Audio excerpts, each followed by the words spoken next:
So, this is happening again. Didn't really think there'd be a second episode, but apparently WWE has placed us on some new grounds, and so has more professional wrestling. As now I am recording for Friday, but it may not happen out that fast, which is Triple H's 25th anniversary celebration. I just saw that, and I just saw the show. There wasn't really anything much new to the show, but it was still kind of good. Let's get right into the news with the Interim NXT Championship Tournament. As we saw in NXT Wednesday, Tony Nese was defeated by Kushida via submission. Jake Atlas defeated Drake Maverick via pinfall. And Phantasma defeated Gentleman Jack Gallagher via pinfall. Now, some major superstars are now being tossed around. Like Jack Gallagher, a former Cruiserweight champion from 205 Live, is now getting lost to a newbie. I see that. My thoughts on that are Gallagher is probably not going to be used by WWE. He's going to be one of the next to be released. It's really sad, and he's got lots of talent. I loved it when he was the gentleman Jack Gallagher, coming down to the ring, umbrella. That was great. But now with all these tattoos and stuff, he's going to be like the new T.J. Perkins. Used for a little bit as a villain and then tossed out at the very end. One of the other people that lost was Isaiah Swerve Scott. He will be facing Jack Gallagher Wednesday on NXT. Now, both of them are 0-1, and this is the loser's bracket of the tournament. Which is weird. I didn't think they'd actually have a loser's bracket. But hey, chances, right? The second match in the loser's bracket will be Tony Nese versus Drake Maverick. It's been a rough year for Drake Maverick. Him about to be released, getting emotional, everything, losing the first match. And we saw Wednesday an exclusive with Jake Atlas that even his debut, he felt sorry for Drake Maverick.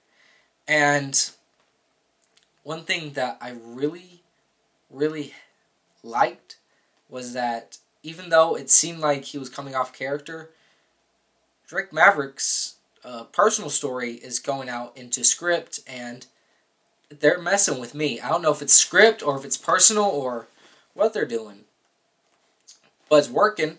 People are starting to like Drake Maverick.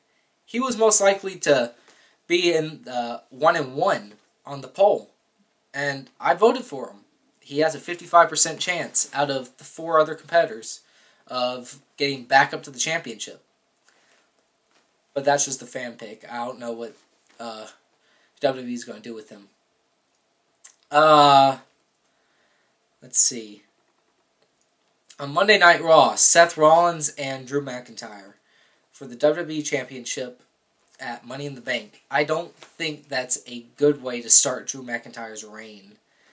I think Drew McIntyre should have fought a returning Jinder Mahal. That would have been good. I really would love to have seen that. And this whole thing with, what was it? Andrade and Zelina Vega with Angel Garza and newbie with white guy, Austin Theory.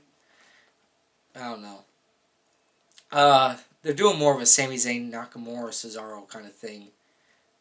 They're putting together 3 people that would do the same thing, but aren't the same type of people.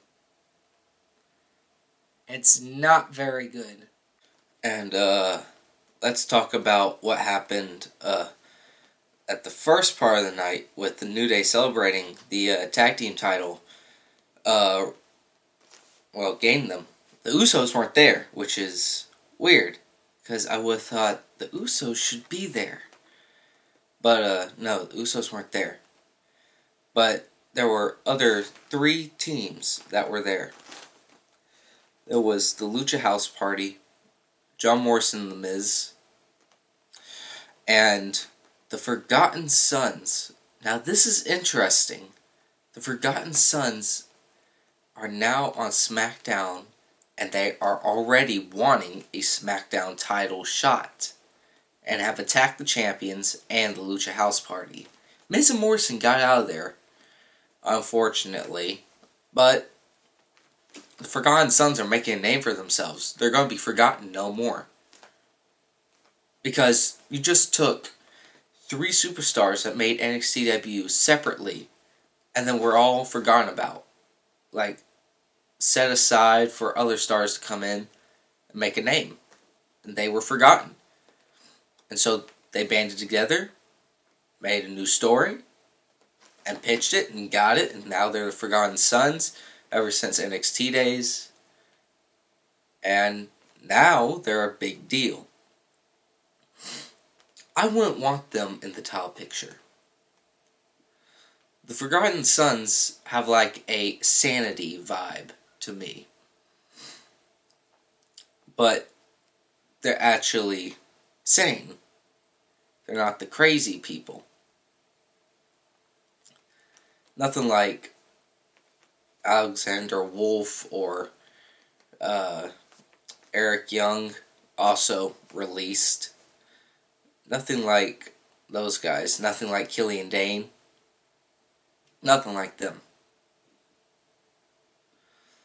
Other than that, WWE's doing good. Nothing's been botched, really. And things are actually pretty funny. Sheamus is keep on coming after Michael Cole 2 weeks in a row on SmackDown, and that's pretty funny. King Corbin has qualified once again to a Money in the Bank corporate ladder match. This is interesting.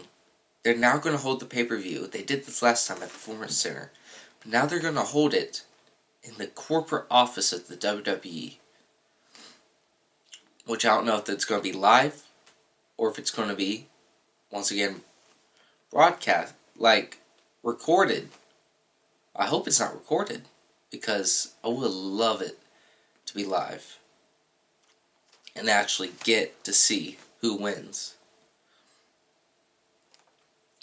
Other than that, nothing. I got no problems. AEW, nothing. Everything's fine. I love it all. So, yeah. Short video, I guess. What else was there?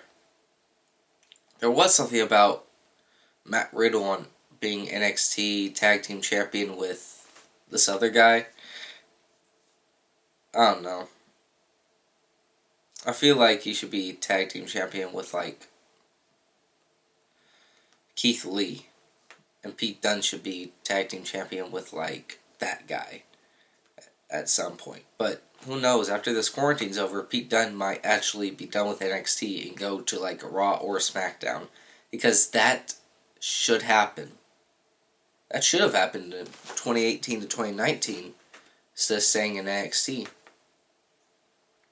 Other than that, got no problems. So, thank you guys so much for watching. Make sure to like and subscribe to this video. And I'll see you next time whenever I do one of these. This was Let's Talk Wrestling with Ari.